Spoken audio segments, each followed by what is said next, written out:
sir. Kasal sa kayo. Yes.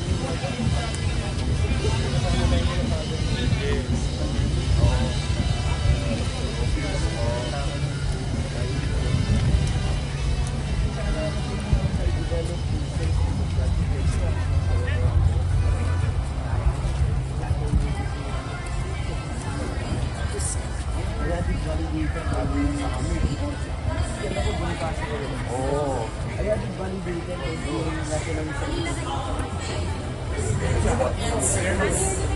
This ecumenical prayer reflects our unity and diversity. Stay longer, find time, 2 to 3 days.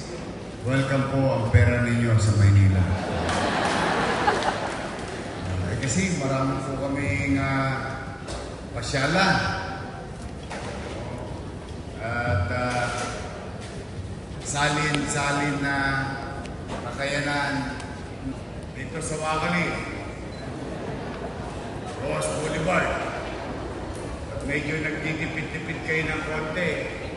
Dito lang sa likod ng BPI. Maraming mga Indian. Huwag lang yun dito sa kanto ng Quirino Adriano. Hindi, pero pwede na rin natin ngayon. Wholesome na rin. Mura lang, 3 hours.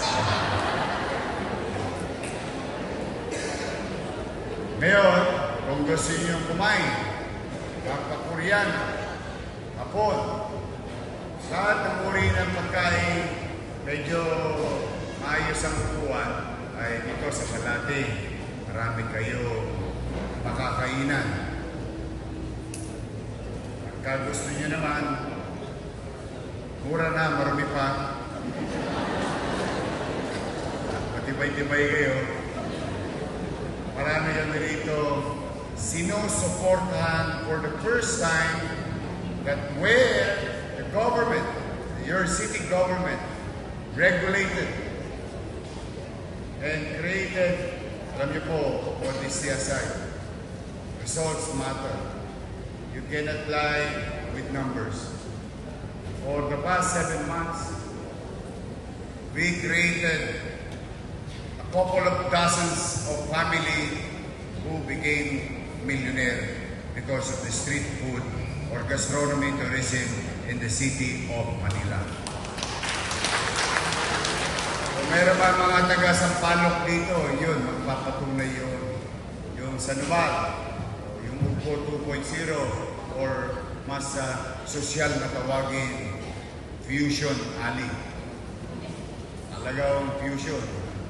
Pagkaka-fusion ng tiyan niya doon. Pero I'm really proud of them. I'm really proud of them that tingnan ninyo, tayo'y nagkakasama-sama dahil sa isang sa anibersaryo pagkakatatag ng ahensya ng pamahalaan. Noong una,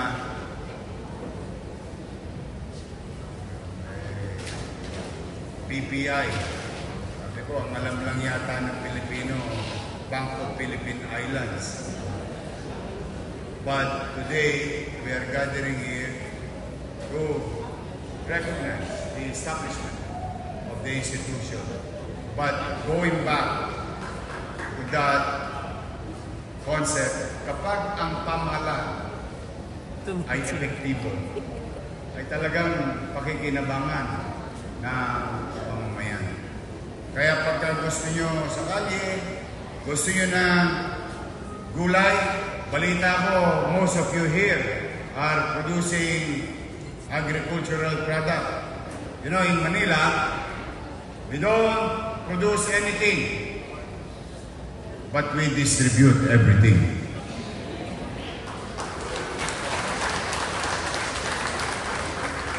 At the height of pandemic, even big markets in Metro Manila are being shut down in the first few weeks. Your city government begged to disagree under my watch. No. We will pay the price of being infected because some people will come in and out of the city, coming from the provinces, but I don't want my people dying dilat ang mata. Pag walang makakain, kahit anong dami ng pera mo, ay naku, sumahapdik ang mamatay ng nakadilat ang mata dahil kumakalam ang bituka. And that's why, if you go back a little, in that incident, you can Google it, only the city of Manila welcomed the northern Luzon farmers, farm producer, agri-products producer, in the central Luzon and in the southern Luzon. Lahat sila doon sa recto pagkagabi, or what we call the night market.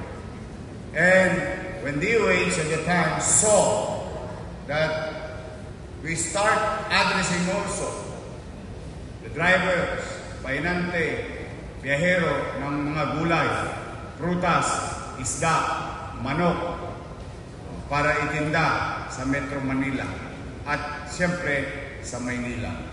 O yun ay binuksan na muli, o yung Balintawa, o yung Cubao, and so on and so on. So talagang napakahalaga. Maaaring sa ibang tao ay kinikipit balikat na lamang at pagka medyo hindi nila masyadong napapansin, dala ng maraming entertainment na napapanood, nalilibang ang tao.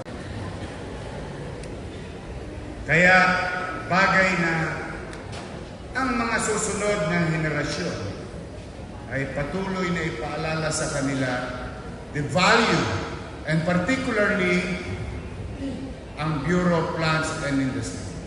Ang luntian ng pagkain, paggamit ng siyensya, skills, resources, na naman chinichicha natin sa buong Pilipinas, sa inyo nagmula. Kaya bagay na ipagpapasalamat dapat ng bawat Pilipino, ang bawat empleyado ng BPI sa buong Pilipinas. Their dedication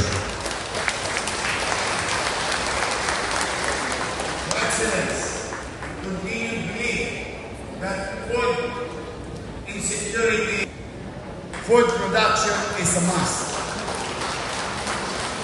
As we speak, children are being born. It will occupy space.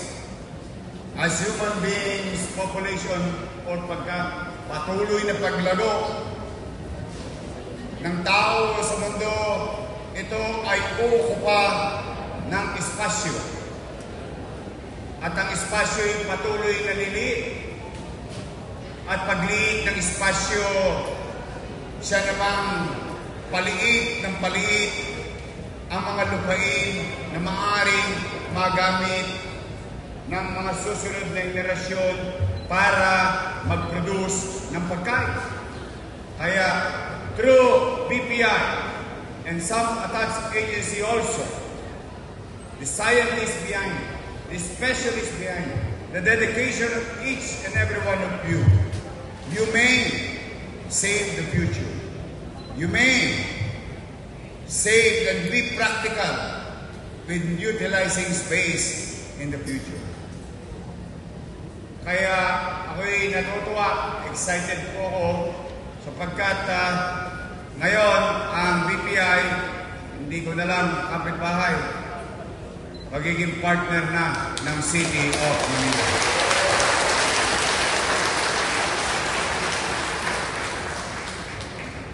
Lips ako sa mga banyaga, mukhang naiintindihan nila yung sinasabi. I told them, it seems that you understand me. But, kidding aside, yes, as we speak, after BPI, through Dr. Glenn and his team from BPI, and your city government's team went to ITE, went to Republic Polytechnic, went to NUS, went to the private sector, studying on what you call food production in a highly urbanized setting.